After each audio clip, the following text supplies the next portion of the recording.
नमस्कार, आप लाइव बिहार देख रहे हैं। मैं हूं राजमोहन तिवारी।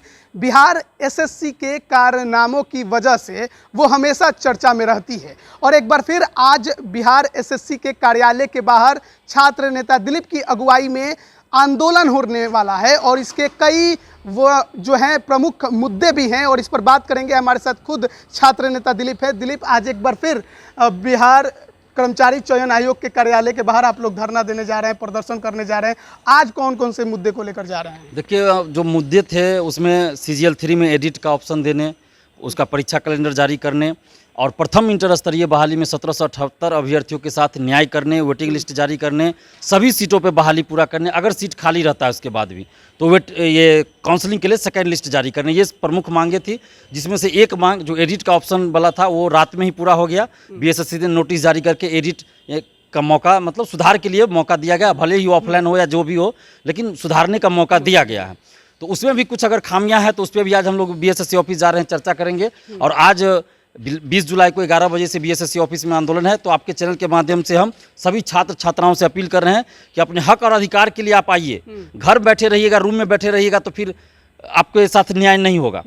जब देखिए आंदोलन से पहले ही एक मांग को BSSC ने मान लिया कि ये सुधार का मौका दे दिया CGL 3 में, जिसकी उम्मीद किसी को नहीं थी। सभी लोग उम्मीद छोड़ चुके थे और 2 महीना से इस पर कोई चर्चा भी नहीं कर रहा था। लेकिन देखिए, जैसे ही हम लोगों ने आंदोलन की बात किया और आज आंदोलन होना था तो एक दिन पहले मान लिया बात को। तो मांग सही रहेगा तो जरूर मानना पड़ेगा, लेकिन तभी होगा जब छात्र एकजुट होकर आवाज़ उठाएंगे। तो आप लोग आवाज़ उठाइए। और सबसे पहले तो मैं BSSC और BSSC के सचिव अध्यक्ष महोदय को धन्यवाद देता हूं कि आपने लोकतांत्रिक तरीके से जो छात्रों की मांग थी उसको मान लिया और एडिट यानी सुधार का मौका दिया है। लेकिन और भी इसमें अगर कुछ खामियां हैं, जैसे फ़ोटो का बात हो रहा है और भी चीज़ है, तो उसको भी आप सुधारने का मौका दीजिए। और बाकी जो भी मांगे हैं, जैसे परीक्षा कैलेंडर जारी करना और प्रथम इंटर स्तरीय बहाली में 1778 अभ्यर्थियों के साथ न्याय कीजिए। उनको फिजिकल के लिए जिनको मौका नहीं मिला उनको फिजिकल के लिए मौका दीजिए और 13,120 पदों पे बहाली पूरी कीजिए। तो ये वेटिंग लिस्ट जारी कीजिए, क्योंकि अभी दरोगा बहाली में जैसे 2446, 2213 में जिनका सिलेक्शन हुआ, BPSC में हो गया, 8 साल पहले की वैकेंसी है। इस दरमियान बहुत सारी वैकेंसी आई है। बिहार से बाहर भी बहुत लोग का जॉब हुआ है, बैंक में हो, SSC में हो या रेलवे में हो या कहीं भी हो, तो वैसे लोग ज्वाइन यहाँ नहीं करेंगे। तो ऐसी परिस्थिति में 1,500 और सीट खाली रहेगा। 2,000 पहले से सीट खाली है इसमें, यानी कि 3,500 4,000 सीट खाली रह जाएगा। और यहाँ पे हजारों अभ्यर्थी ऐसे हैं जिनकी उम्र समाप्त हो गई, अब वो सरकारी नौकरी के लिए फॉर्म भी नहीं भर सकते हैं और वो बेरोजगार रहेंगे ज़िंदगी भर, और यहाँ सीट आप खाली रखिएगा। तो इसलिए आप 13,120 पदों पे बहाली पूरा कीजिए, मानवता दिखाइए और इन छात्रों के साथ न्याय कीजिए। यही डिमांड है आज के आंदोलन का। तो BSSC के अध्यक्ष महोदय से, सचिव महोदय से और समस्त BSSC के समस्त सदस्यगणों से भी अपील कर रहे हैं, विनती कर रहे हैं कि आप छात्रों के साथ न्याय कीजिए और 13,120 पदों पे बहाली पूरा कीजिए। दिलीप, देखा जाए अगर बिहार एसएससी के विज्ञापन को, तो उसमें 5 गुना अभ्यर्थियों को फिजिकल के लिए बुलाने की बात कही गई थी और 5 गुना को ही बुलाया गया था। ऐसे में क्या बिहार एसएससी इस मुद्दे पर आपकी बात सुनेगा? क्योंकि वो तो विज्ञापन का हवाला दे देगा। देखिए, वो यही तर्क BSSC भी दे रही है। लेकिन बात यह है कि 5 गुना आपने बुलाया किसको? यहाँ पे typing, non typing, physical, non physical सारे पोस्ट मिक्स थे। तो आपने 5 गुना फिजिकल पोस्ट के लिए बुलाया, तो 5 गुना तो वैसे लोगों को बुलाते जिनकी पद प्राथमिकता जो है पहली प्राथमिकता या दूसरी प्राथमिकता फिजिकल पोस्ट के लिए होगी, उसको पहले आप 5 गुना में मौका देते। लेकिन यहाँ हुआ क्या है कि टाइपिंग और फिजिकल दोनों के लिए वैसे लोगों को ही बुलाया गया जिनका मार्क्स ज़्यादा है, ऊपर से सिलेक्शन हुआ है। तो जिनका मार्क्स ज़्यादा उनको टाइपिंग में ही मौका मिला, फिजिकल में ही मिला। और सभी अभ्यर्थियों का जो है पद प्राथमिकता राजस्व कर्मचारी और उसके बाद आपको ये था पंचायत सचिव था, तो सभी लोग तो उस पर सेलेक्ट हो गए। तो फिजिकल का तो सीट भरेगा ही नहीं। 650 से के लगभग सीट खाली है, फिजिकल का 40 गो सीट ही भरा है, तो भरेगा कैसे? आपका प्रोसेस का जो चयन की प्रक्रिया है वही गलत है। आपको फिजिकल के लिए सबको मौका देना चाहिए। आपने विज्ञापन में लिखा 5 गुना, तो 5 गुना वैसे लोगों को मौका दीजिएगा ना जिनकी पद प्राथमिकता पहले फिजिकल हो। लेकिन आपने वैसा दिया नहीं। टाइपिंग का भी बहुत लोग टाइपिंग पास है, लेकिन उनका रिजल्ट नहीं है, मेरिट लिस्ट में नहीं आया उनका, क्योंकि टाइपिंग में भी उन लोगों का सिलेक्शन हो गया, रिजल्ट माने ज़्यादा मार्क्स वाले का, तो वो चले गए राजस्व कर्मचारी पंचायत सचिव। बिहार एसएससी ने जारी किया प्रथम इंटर स्तरीय का, उसमें एक बात का जिक्र किया गया कि उनके पास एप्लीकेबल जो स्टूडेंट हैं जिनको वो अगर सेकंड लिस्ट के लिए, मतलब सेकंड काउंसलिंग के लिए बुला सकता है, वो महज 177 हैं, जबकि सीटें लगभग 1800 के आसपास खाली रह रही हैं। तो ऐसे में क्या आपकी डिमांड ये है कि फिर से फिजिकल लिया जाए? देखिए मांग तो यही हम लोग कर रहे हैं ना कि जिनको फिजिकल का मौका आपने दिया ही नहीं, तो 1778 अभ्यर्थी जो हैं उनमें जिनका काउंसलिंग हो चुका है, तो उसमें ऐसे अभ्यर्थी बहुत हैं, सैकड़ों हैं जिनको काउंसलिंग का मौका ही नहीं मिला। उन्होंने पद प्राथमिकता में फिजिकल का दिया था, लेकिन फिजिकल का मौका ही नहीं मिला। तो आप कैसे कह रहे हैं कि योग्य अभ्यर्थी नहीं मिला फिजिकल के लिए? जब आपने उनको दोहराया ही नहीं, फिजिकल का मौका ही नहीं दिया, तो पहले तो आप फिजिकल का मौका दीजिए। और ऐसी कोई बात नहीं है कि आप नहीं कर सकते हैं, ऐसा कहीं नहीं लिखा हुआ है कि आप नहीं कर सकते हैं। आपको 13,120 पदों पे बहाली करनी थी ना, तो 13,120 पदों पे आप बहाली कीजिए। उस पर कम पे क्यों करें? दरोगा हो, सिपाही हो या बीपीएससी हो, जितना पद के लिए वैकेंसी निकलती है उतने पदों पे मेरिट लिस्ट निकलता है ना। लेकिन बीएसएससी में क्या हुआ, 13,120 पदों पे वैकेंसी थी और निकला कितना, 11,329, तो 2,000 लगभग तो ऐसे ही सीट खाली रख दिया आपने। तो आपको 53,000 जो मेंस पास किए बीएसएससी के ही अनुसार, उसी में से आपको 13,120 को चुनना है ना।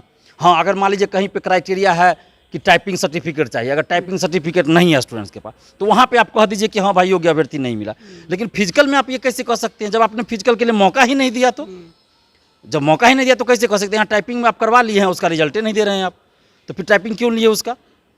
तो न्याय करना चाहिए। मैं यही डिमांड कर रहा हूँ कि जो कानूनी तौर पे सही हो। हम ये भी नहीं कह रहे हैं कि बीएसएससी कुछ गलत कर दे, हम ये भी नहीं कह रहे हैं कि गलत तरीका से आप 13,120 पद भर दीजिए। सही तरीके से, कानूनन जो सही है उस तरीके से आप कीजिए, और कानूनन ये गलत नहीं होगा कि आप फिजिकल के लिए मौका दीजिए। आपके पास अधिकार है, आप दे सकते हैं, वेटिंग लिस्ट जारी कर सकते हैं, आप फिजिकल के लिए मौका दे सकते हैं। वेटिंग लिस्ट को लेकर एक और चर्चा बिहार में अक्सर होती है, बीपीएससी को लेकर भी इस पर चर्चा होती है। बीपीएससी कहता है कि बिहार में या उनके आयोग में इस प्रकार का प्रावधान नहीं है। क्या बिहार एसएससी में ये प्रावधान है? देखिए, प्रावधान कहीं नहीं है बिहार में।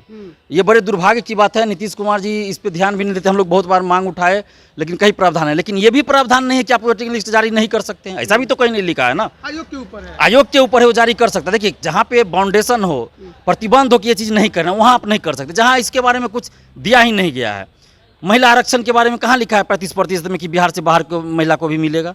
कहीं नहीं लिखा हुआ है। आरक्षण में लिखा हुआ है कि किसी भी तरह के आरक्षण का लाभ बिहार के मूल निवासियों को मिलेगा। जब 35% महिला आरक्षण लाया गया नीतीश कुमार जी के द्वारा, तो उसमें ऐसा कोई जिक्र नहीं किया गया कि किसको मिलेगा किसको नहीं मिला। सीधा 35% महिला आरक्षण का दिया गया हर कैटेगरी में। और उसका दुरुपयोग क्या हो रहा है बिहार में कि बिहार से बाहर की महिला को भी 35% महिला आरक्षण का लाभ दिया जा रहा है। तो यहाँ तो आपने देना शुरू कर दिया, कैसे दे दिया? वहाँ तो नहीं लिखा हुआ कि बिहार से बाहर की महिला को देना है आरक्षण, तो क्यों दे रहे हैं आप? तो ये सब सिर्फ बोलने के लिए है। जहाँ ऐसा रहता कि वोटिंग लिस्ट जारी नहीं करना है तब आप नहीं करते, लेकिन ऐसा कुछ लिखा ही नहीं है। 8 साल पूरे हुए एक प्रथम इंटर स्तरीय को बहाली पूरी करने में, सेकंड इंटर स्तरीय के लिए भी कुछ आप लोग इस बार आंदोलन में? इसके बाद हम लोग करेंगे। पहले प्रथम इंटर स्तरीय हम लोग चाह रहे हैं कि जो जितने अभ्यर्थियों के साथ अन्याय हुआ है पहले उनको न्याय मिल जाए, उसके बाद सेकंड के लिए भी हम लोग करेंगे आंदोलन। क्योंकि बिहार में आप जान ही रहे हैं, सचिवालय की भी वैकेंसी सीजीएल 3 की 2018 से निकल रहा था।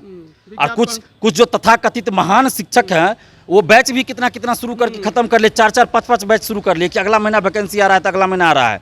और वो लोग मतलब ऐसा करते थे कि बाहर भी इस खबर को चलवा देते थे, लेकिन वैकेंसी नहीं आई। जब हम लोग आंदोलन किए, 2 मार्च से हम लोग आंदोलन कर रहे थे, आपको भी याद होगा, बिहार शरीफ में, नवादा में आंदोलन हुआ, गया में हुआ, पटना में हुआ, तब जाके 6 अप्रैल को नोटिफिकेशन आता है। तो फिर इसके लिए भी हम लोग आंदोलन करेंगे, द्वितीय इंटर स्तरीय के लिए भी। चलिए, बहुत बहुत धन्यवाद दिलीप। तो हमारे साथ छात्र नेता दिलीप जुड़े हुए थे, और आज बिहार कर्मचारी चयन आयोग कार्यालय के बाहर एक बार फिर से छात्रों का जुटान होने वाला है, और प्रथम इंटर स्तरीय में वेटिंग लिस्ट जारी करने की मांग, सभी सीटों को भरने की मांग, साथ ही साथ एडिट ऑप्शन के लिए भी ये आंदोलन होना था। लेकिन एडिट ऑप्शन आंदोलन से एक दिन पहले ही बिहार कर्मचारी चयन आयोग ने इस संबंध में सूचना जारी करके बता दिया है कि अभ्यर्थियों से अगर त्रुटि हुई है तो वो सुधार कर सकते हैं, और उसके लिए तारीख भी निर्धारित कर दी गई है। द्वितीय इंटर स्तरीय के लिए बहाली के लिए भी आगे चलकर आंदोलन होंगे, और ये तमाम आंदोलन बिहार एसएससी के गेट पर आपको देखने को मिल सकते हैं। आज 11:30 बजे से तमाम छात्र जो हैं बिहार एसएससी के जो अभ्यर्थी हैं वो आपको बिहार एसएससी गेट के सामने प्रदर्शन करते नजर आएंगे। आप बने रहिए लाइव बिहार के साथ। आप सभी का बहुत बहुत धन्यवाद। लाइव बिहार यूट्यूब पर सब्सक्राइब और फेसबुक पर लाइक जरूर करें।